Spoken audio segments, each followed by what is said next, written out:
I'm just enjoying that song. I hope you guys never get tired of it. It is I'll Go, and I forget the name of the artist, but it's in the show notes. I absolutely love it. Happy Friday, everybody. It is January 21st. We are 3 weeks into the new year, and I'm doing my best to still keep my New Year spirit. And I hope the New Year resolutions or the goals or any of the challenges that you set for yourself, I hope you're still keeping up with them. So it is always a happy day when it's Friday and you're joining the quilt stream with Chip Connor. So yeah, today we're going to be talking about the Churn Dash, and I am going to change a little bit of the way I'm just editing the live streams. So for you guys who are tuning in live, you guys get to see what all the chat is about. But when the video gets edited, instead of just clipping off the countdown timer, I'm going to take it all the way to the intro and just get rid of a lot of the trim the fat, as they say, just to make it easier on people who not necessarily joined in on the live chat. So, but for you guys, I am so glad that you're here, and I've been working on some stuff with some people, so I hope that you guys are going to follow along for not just today, but for the coming weeks, because we're working on, with the wool patch and curly seams, we're working on something. So stay tuned for that.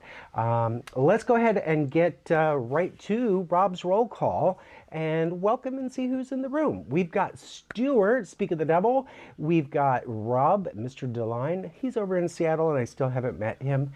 We've got Mrs. Kravitz. You all know and love her. Susan. We've got Melissa. I'm sorry, Melissa. Did I just have a fall?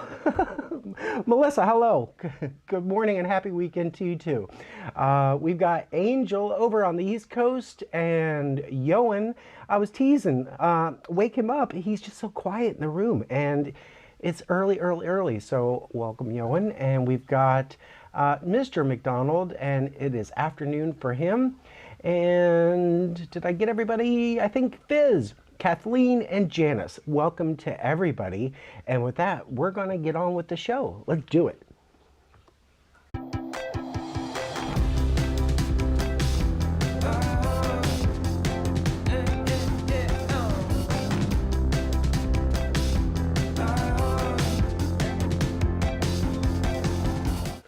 Welcome to the Quilt Stream. My name is Chip Connor. I am your host, and today is Friday, January 21st. We are 3 weeks into the new year, and today we are going to be talking all about the design possibilities with the Churn Dash. If you haven't ever heard of the Churn Dash, it is a traditional classic block, and it looks a little something like this. I made this quilt maybe 2 years ago. It was one of my first finished objects for a holiday season a couple of years ago, and I absolutely love it. It's my current OTC quilt, which is on the couch, and I always drag it out every holiday, and I absolutely love this. It is a pretty simple block. It's got a mix of, actually, what is it, 17. I'm going to take a quick stab. The Churn Dash has 17 pieces, and that's exactly why I want to talk about it with you today, because there are so many possibilities. When we're talking about, I'm going to get rid of this one. When we're talking about the Churn Dash, it's actually made up on a 9 grid.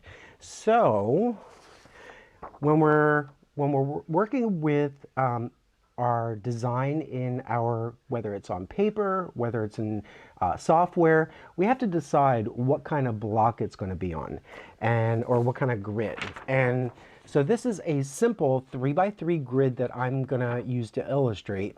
But in this case, this would be an even grid, meaning that all three of the 3x3, all of them are all the same size.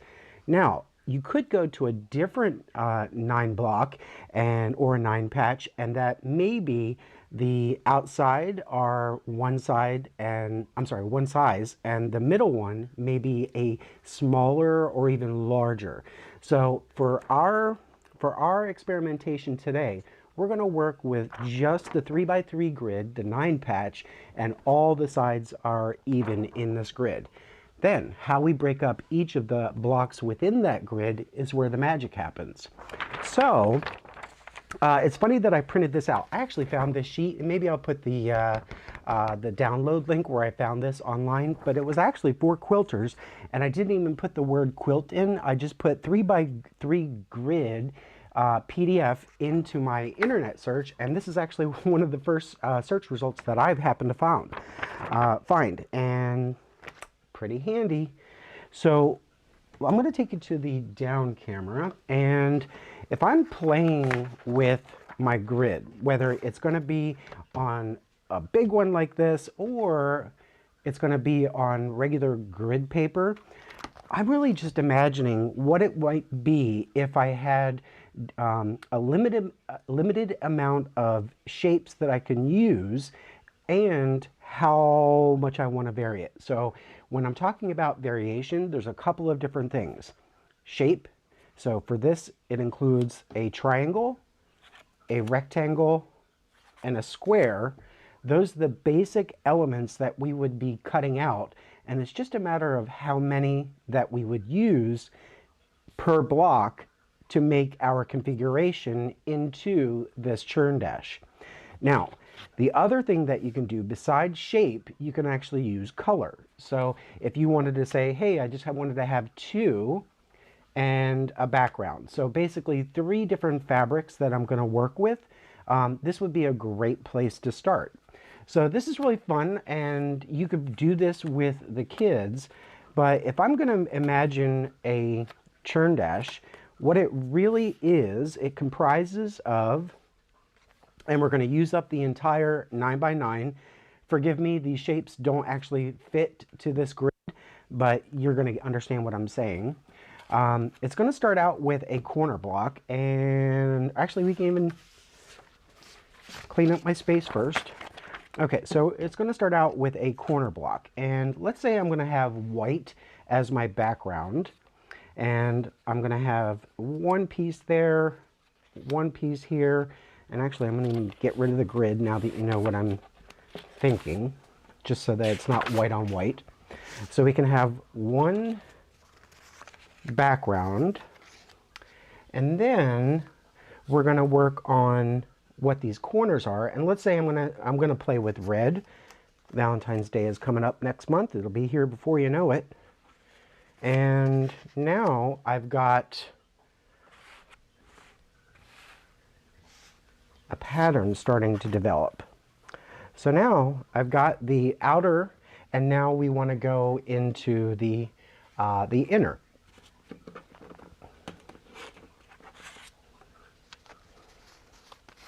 And so let's say we're going to work on red again, red again, red again, red again. And then, you know what? I'm going to finish out with the white, white.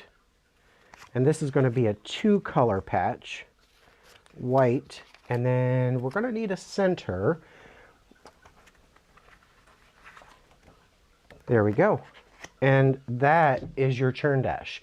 Now, this is where the fun actually begins. So this is where we start, and you can actually do this with a lot of different quilt blocks.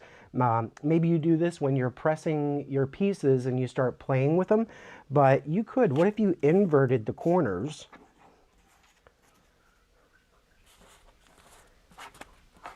Maybe, maybe, maybe. And now I'm getting an octagon. And I say, this is something that you really could do with the kids. And just say, hey, how many different shapes could you possibly come up with? Now, what if we added a different color? Or actually, what if we even rotated these blocks? And I'm going to say, okay, I'm going to have these as opposites, so that the so that you always have white and red, white and red, white and red, and then white and red. Now it just looks a little bit different, and I'm not really thinking that's so amazing.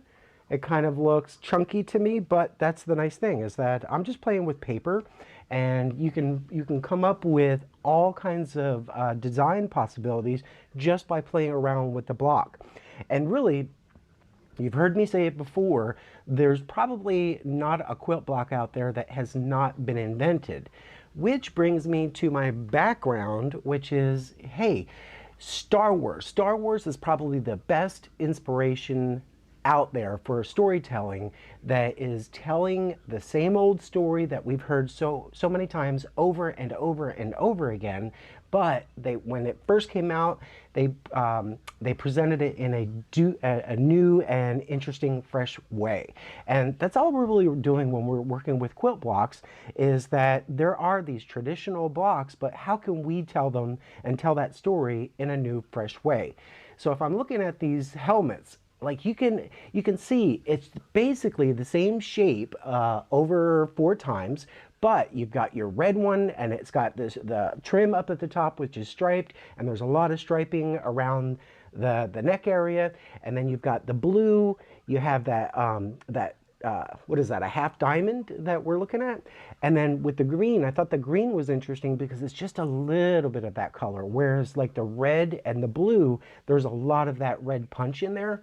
And then the yellow is somewhere in the middle. It's just a little bit of suggestion of color, and it's not as little as the green, but it's a little bit more.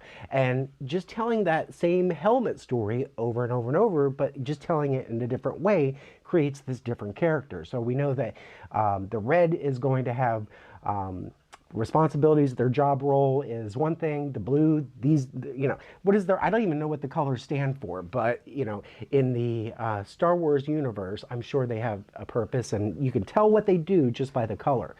Now, let's say you don't have the paper, and then you just have to rely on your imagination. So I'm going to start with that Star Wars analogy, and if you close your eyes and you can think about it, you can pretty much describe what Darth Vader's helmet looks like. It kind of looks like these, but it's all black and very, very shiny. And then if you think of, who's the new one? The Mandalorian. So if you think of his helmet, you can actually start imagining even his backpack. And going back to Darth Vader, you can imagine his cape. And it's just starting with that basic shape and then just playing with it. I just thought it was really a good way of saying or showing, like, hey, we all have that experience where we've heard that story over and over and over again, and it's just a matter of retelling it in a different and fresh way. So that's the fun thing. If you do it on paper, it's a nice tactile feeling, and you're really not committing to anything. You can pin it up on your wall and just like see if you live with it, and just see if you like it for a while. And then if you do, let's say you're like me and you want to go and try EQ8, well, let me show you that. So I was playing over the course of yesterday. I was imagining, here's the churn dash, and I've actually got them on point. Instead of having the regular vertical and horizontal layout, I actually approached this to a on point, and just switch them on their angle. And I thought that was fun. And then I was like, oh, you know what? I'm starting to see and feel some lattice work. And I thought that was fun. And I was like, well, what if this was more spring colored? What does that look like? And so I started playing and adding the pink and just a little bit of it, and then the blue. And then one nice thing I thought about this layout was that it's not going to be a big fabric hog. With EQ8, when you're actually designing your layout, you're going to pick your colors, and then you're going to be able to print what the fabric requirements are. And I had picked out a line of fabric by Allison Glass because, again, I'm working with a traditional block, and I thought, I need something that's really, really, going to be different, not just solids. But then I realized I didn't have a lot of fabric. And so I was like, okay, I'm going to add more and more color, but I'm not going to go overboard with the color. And that's when I kind of landed on this design. And it was like, it's giving me different variations. I'm not committed to these particular colors, but it kind of helped me understand visually what I might be getting myself into if I was going to play around with different colors and fabric. Now, the next one, and I'm going to have to pop into an open project, and I have another one that I did. I've done a couple of different ones, and I'm going to pray that I kept it. Let's try this. Was that the one? Nope, that's the same one. Actually, no problem. We can rebuild it. So I'm going to start out with a new one, and this is going to be not too bad, but I know a couple of people have reached out to me lately, and they have appreciated seeing what EQ8, because they were considering, a couple of other people said, hey, I just upgraded my my EQ8 because you've been showing me what's going on. So if I'm going to start out with my new quilt, I'm going to decide what kind of layout do I want. Do I want that linear, vertical and horizontal grid? And I'm gonna say no. I'm gonna go to an on point. Now, if you see at the top here, there's two different variations that you could possibly play with: on point and variable on point. I don't go to the variable on point because it's just, I'm starting to have to do a little bit more math. So I do on point, but I'm actually going to start a little even differently by going to a vertical strip. I want to actually be able to tell EQ8 how I want that that layout within each strip that I'm doing. And this, I think, is pretty cool. So if I go to the layout, and I'm going to vary it. I'm going to say for this first one, instead of just a plain strip that I'm going to have here, I'm actually going to say I want diamonds, and that's going to give me 3 diamonds. And right now the block size is 10, and I'm going to change that to 9. And then we're going to say, all right, that looks good, and maybe I want to add a little bit more. I want 5 of them, but now I need to increase my my total width just a bit to make sure that these are going to wind up square. And then now I'm going to come to my second row. Actually, I'm going to copy this one, and I'll just do every other one. It's easier. So the second one, instead of doing a diamond, I'm actually going to say a half diamond. And again, I'm going to raise that to, how many was that? We'll call this one 45 just for ease. Oop, 45. And then I have 5 at the top and 1. So now I'm back into this one. It's highlighted, and I want to do 5. And you're going to start seeing why I'm doing this individually. So now we're going to do 5, and then we're going to do the half diamonds again, and we're going to add 5, and then we're going to do the half diamonds again. 1, 2, oops. No, regular diamonds, there we go. And we want 5 of those. But now what you see is that the only difference between the diamonds, which is what we have here at the top, and the half diamonds is that the first position is a full diamond. The first position in the second row is a half diamond. And then what that allows me is to get that staggering effect, so that this, every other row is not the same as the one above it. So it just gives me some variation. So now that we have those, now I'm going to go back into my design, and I get to pick out the churn dash itself. So I'm going to go to my library, and I know that the we want to be in the block tool, and I don't have a lot of blocks. Every time I start a new project, I've only got a couple of different blocks that are already in my sketchbook. And so I need to actually add a couple of more to my, or at least one more to my sketchbook. So I'm going to go into my libraries and then go into my block library. And now I'm going to pull up, I can either be in my block base library, which I purchased, and they're saying that it's like a shoe fly. So this churn dash is actually like a shoe fly, and I could import that, add it to my sketchbook, or I can go to EQ8, and then I want to go on classic pieced, and I can go into a 9 patch, and then I need to find, oh, there's one version, but that's not the one we're looking for. I have to sort through, and if I can't find it real quick, here it is. I could add that one to my sketchbook. All right, so now I have these two, and I could even make this a little bit bigger for you so that we're focusing on these two blocks. These are the ones that we would say, hey, this one, the first one came from block base, the second one came from EQ8. I'm going to put the EQ8. It's the same size. It really doesn't matter.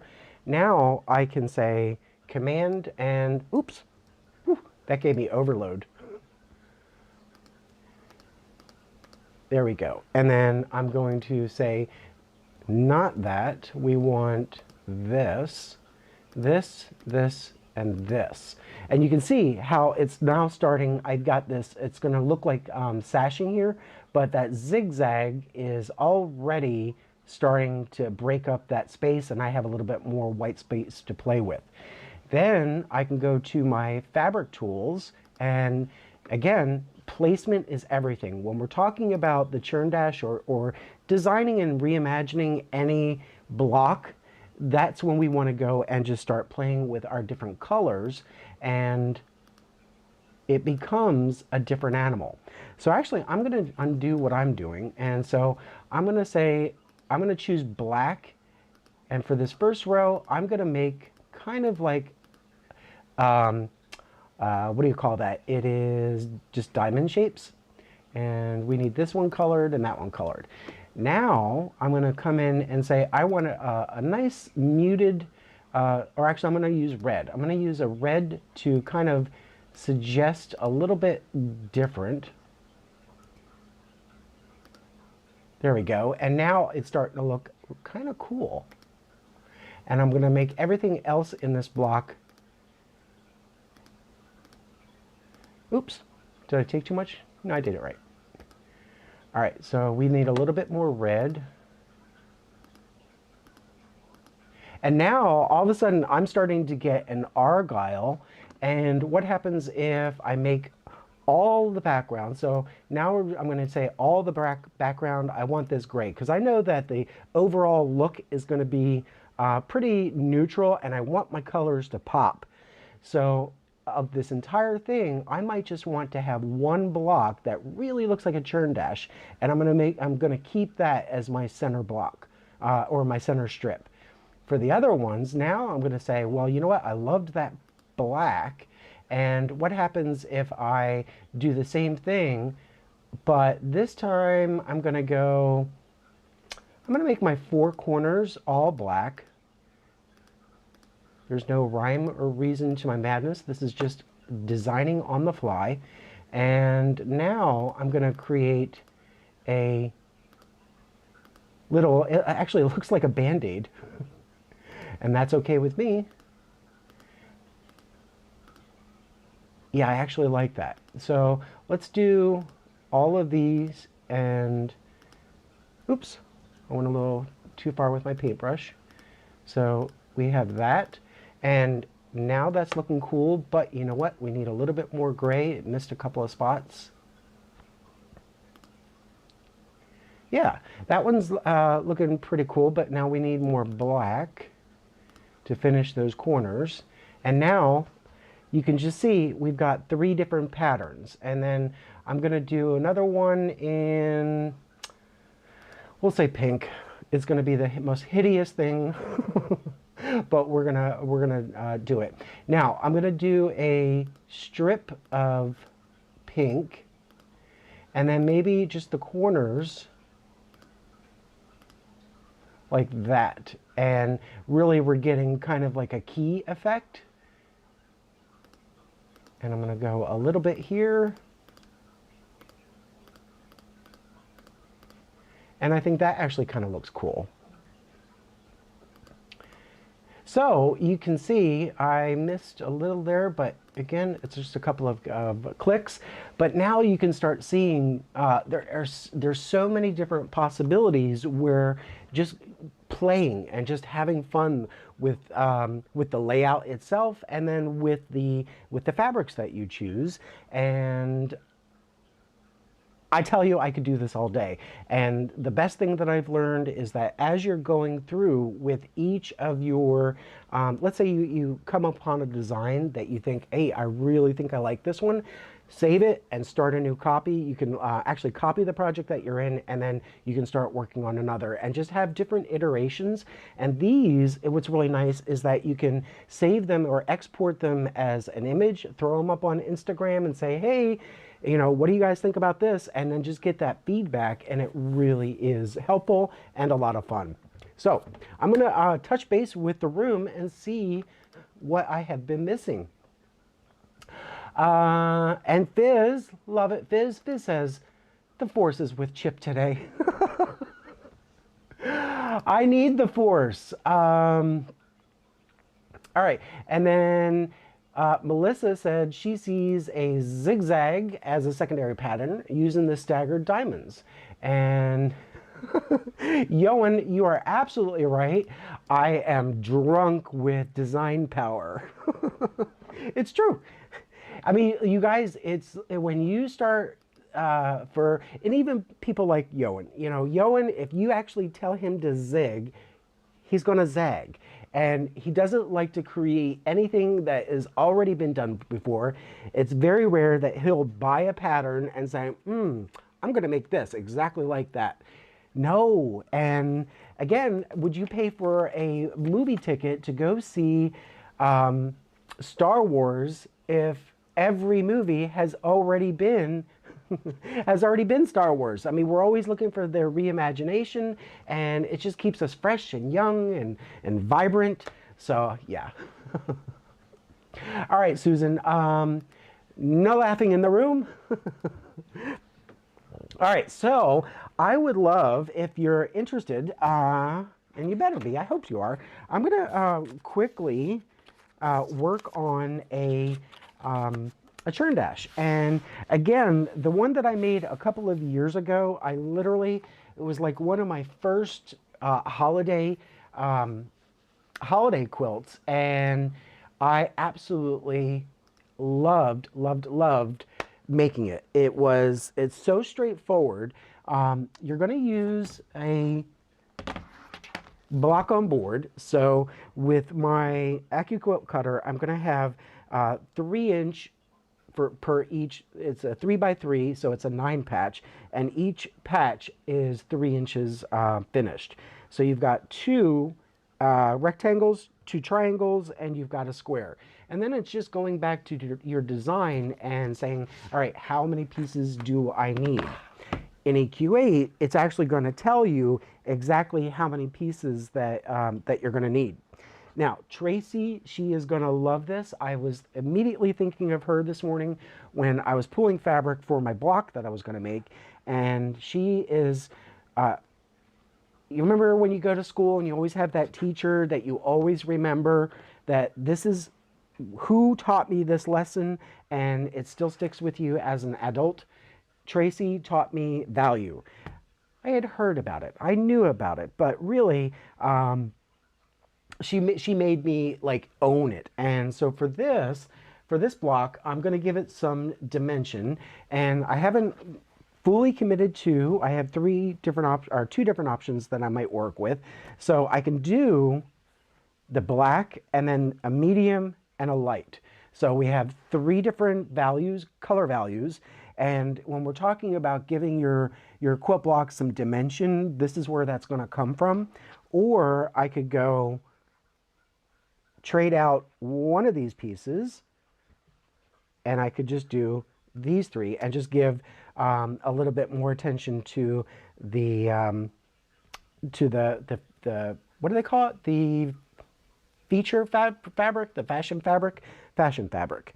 So actually, I think I like that idea, and let's get to cutting. So I'm going to break out my, and I'm going to try not to mess with my mic too much.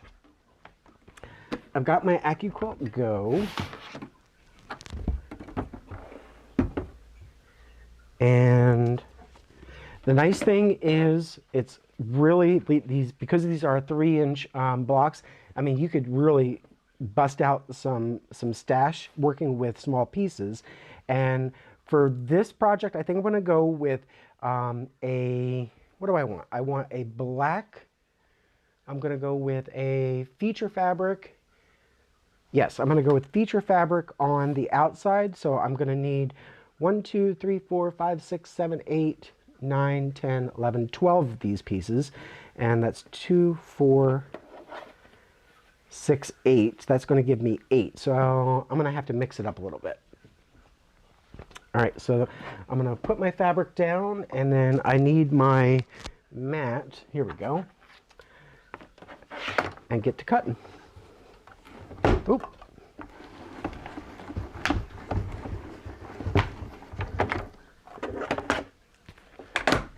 Give it some love and slide. Okay, that's one. I've got my rectangles ready to go. Got my corners.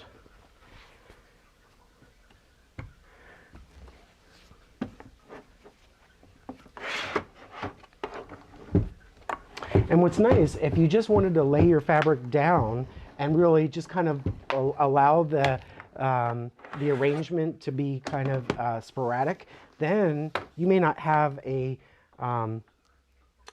so much of a design in mind, and you could just say, okay, I think I'm going to go with lights and darks, but you could play with all kinds of colors and just let it go crazy. All right, last one that I need to cut. I do need some squares. I need at least one square and for the center. And that's going to be in white.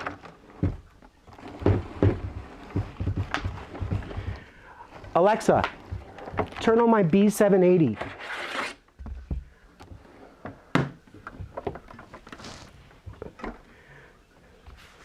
Forgot to turn my sewing machine on. Okay, so that was easy. I got my cutting done.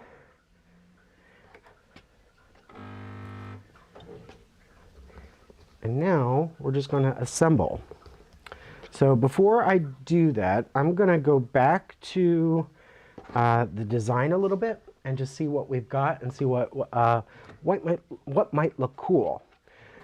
So I was initially thinking that I would have dark corners. So if I have the black, so let's do this, black, black, and I know I like the white up here. And I'm going to do that piece here.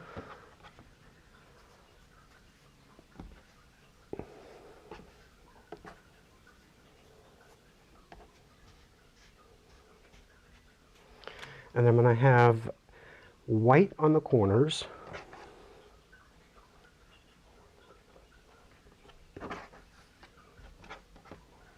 White in the center. And I think that looks good.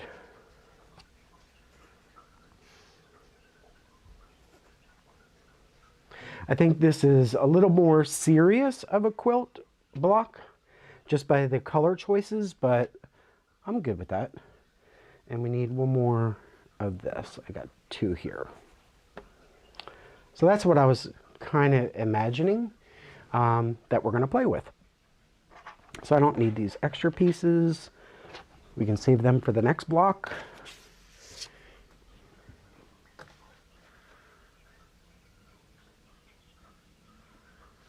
All right, and then let's get to sewing.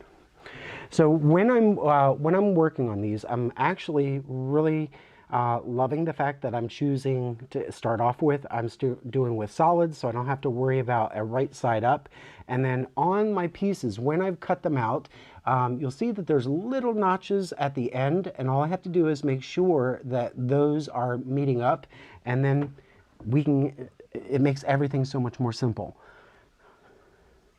I'm going to make myself a little starter fabric and we can get to sewing. Let's go to the needle cam.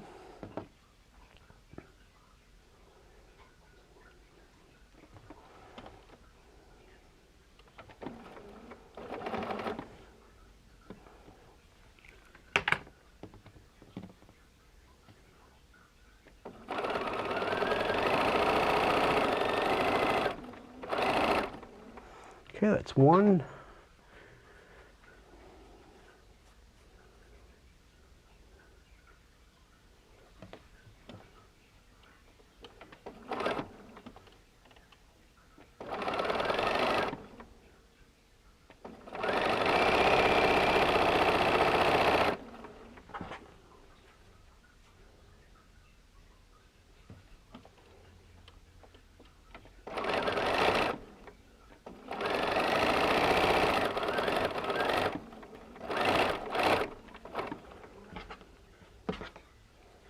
And then when I get to pressing, I am going to press to the dark.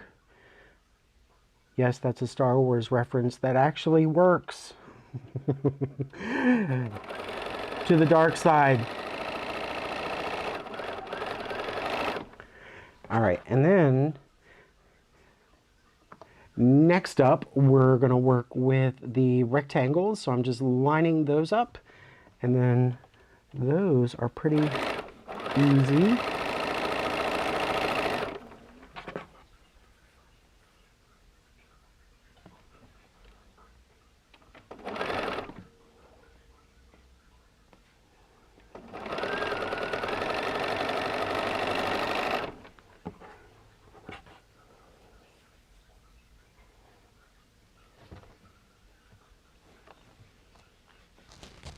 Ooh, I scared myself. I thought I sewed backwards, but I didn't.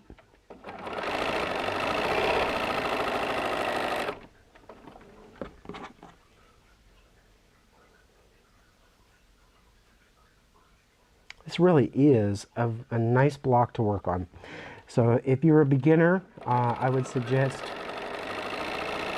trying this one out, because there's not a lot that can go wrong. We're not dealing with any crazy arrangements.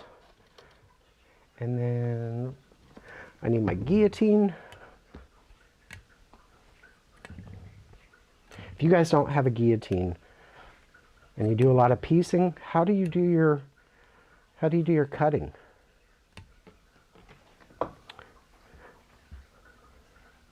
All right, I'm going to give it a, I'm just going to set the seam and then press to the dark.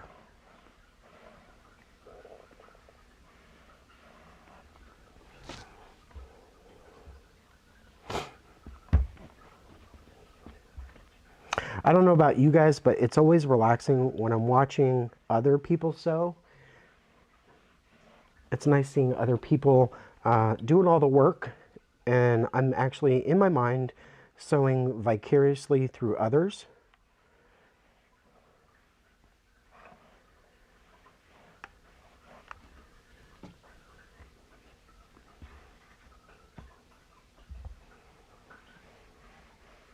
And I was thinking about doing sometime, ouch, that's really hot, doing sometime a challenge block and seeing who could make the most different version of the block without changing any of the pieces, meaning that like this churn dash includes the square, the rectangle, and the triangle, but it's just a matter of how many that you actually use, and then the kind of fabrics that you choose, and the arrangement, you could really create a lot of different quilt blocks out of that. And I think that would be fun to see with everybody is using the same basic pieces, but just everybody does their own order, their own take, and to see what everybody could come up with. I think that would be fun. Like a one block challenge.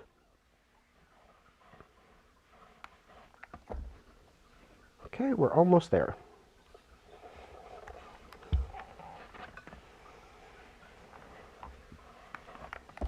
All right, so now we're going to start arranging, and I'm going to put myself back in order. So let's take you down, and I've got my triangle. I've got that.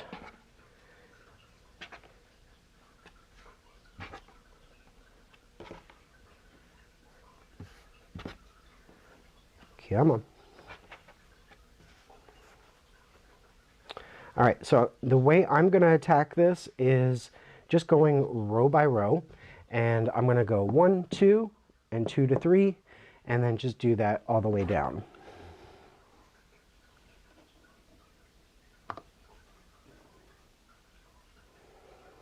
Now what's also nice is that when I'm going to the second, so I'm attaching the first unit to the second unit. I need a starter.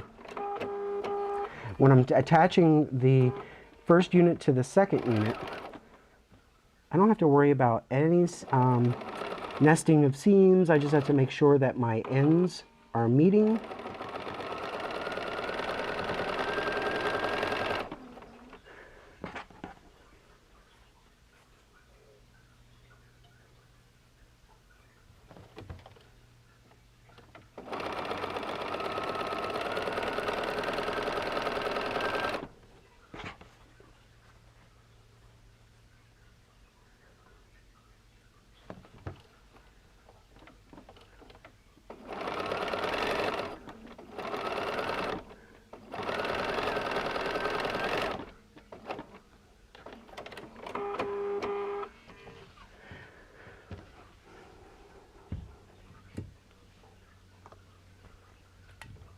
Now, because I'm sewing from one side to the other, I don't have to worry about pressing at this moment. I can do all my pressing on this next step when I'm finished. What did I do? Yeah, I did it right. Okay. Yep. Okay. So now we're going to go 2 to 3 on each of those.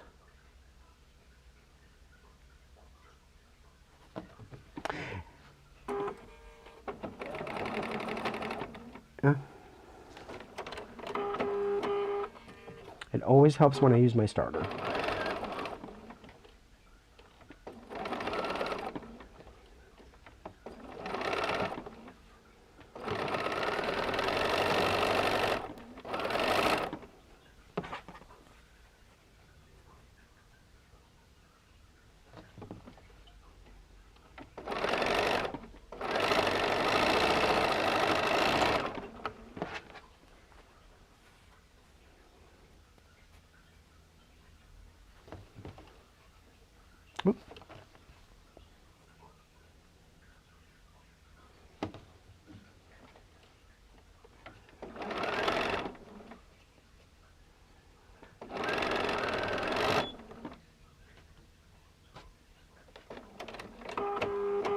A little thread broke.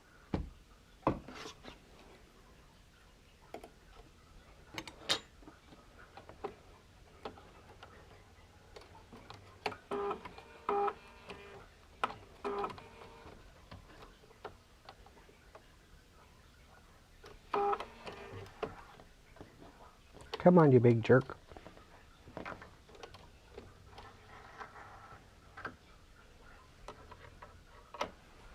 Okay, let's get that last one again.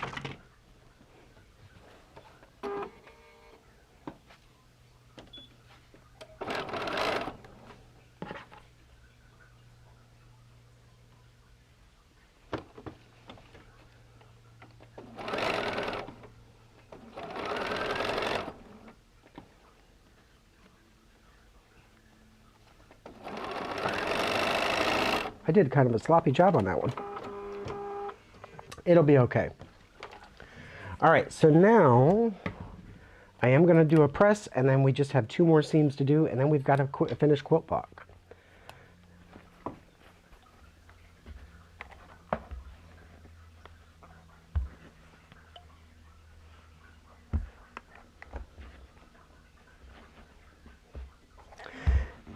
I just found myself, so I heard on, and I read on the precision piecing book that I was reading, and again she was saying that the only time that she presses from the back side is when she's setting her seams, and I found myself not honoring that. So now I'm trying to change my habits. Okay, so it's starting to look groovy. This one I did to the center. These I need to do the outside.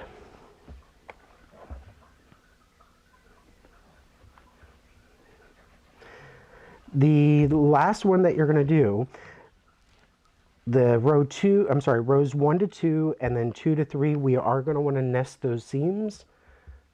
So I'm making sure that I'm set myself up that those will nest nicely. So for this one, I actually have my seams going to the inside of the center or row number 2. And then for rows 1 and 3, those are to the outside. Yes, and yes. Gang!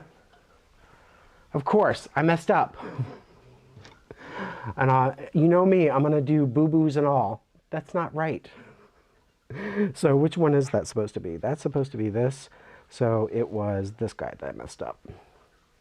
Leave it to me.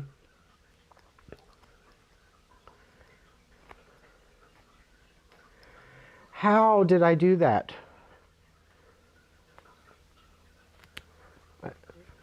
Angel, the force needs to be with me.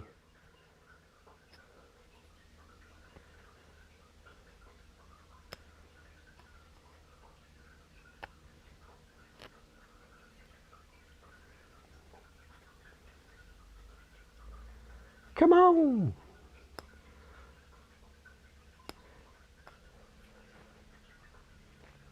There we go.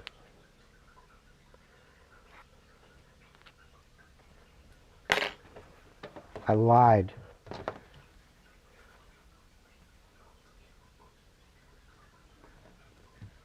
Yes, and yes.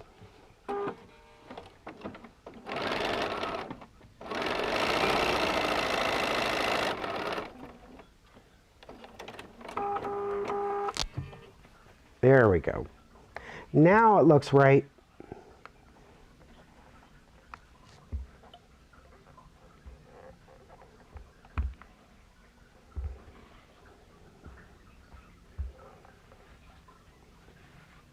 And again, I'm pressing this bottom row so that my seams are going outside.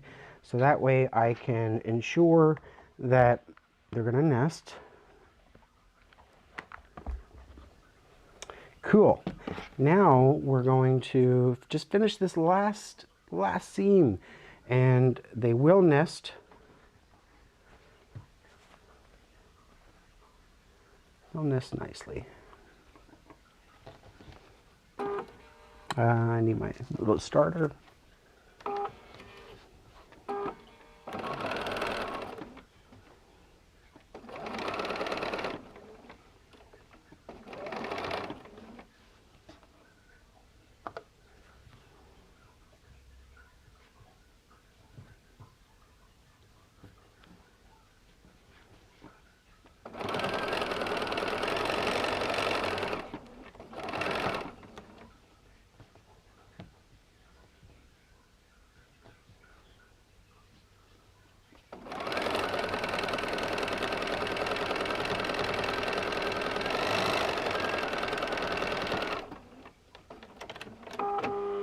Okay, gang, last seam.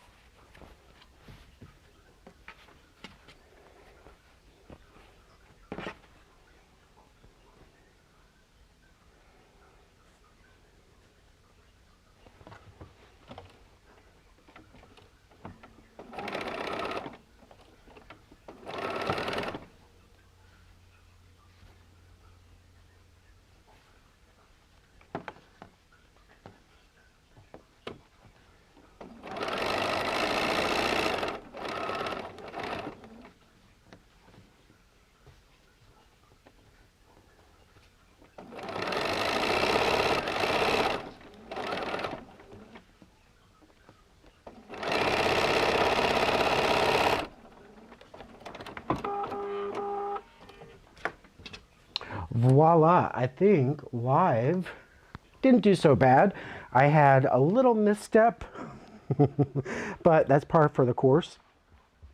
And I'm sure eventually you will too, so I know what happens. So I'm going to give this a final press, but this beauty is the traditional churn dash as we know it, but you can see that just because that is where we start off doesn't mean that's where we have to land. And you have one finished churn dash, and I think it looks pretty smart. It is kind of serious with the colors, but I actually like it. So maybe I'll make a little mini quilt, maybe. All right, I'm gonna visit the room one more time, and then.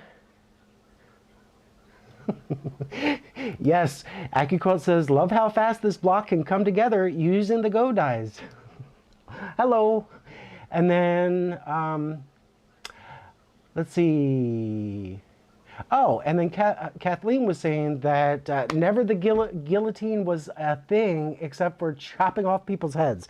Yes, if you're not using the my guillotine, and I think they all come from the same manufacturer, Kathleen, and they just slap on a different name. But yeah, definitely, this one's called the cutting gizmo, but I always call it my guillotine. And then...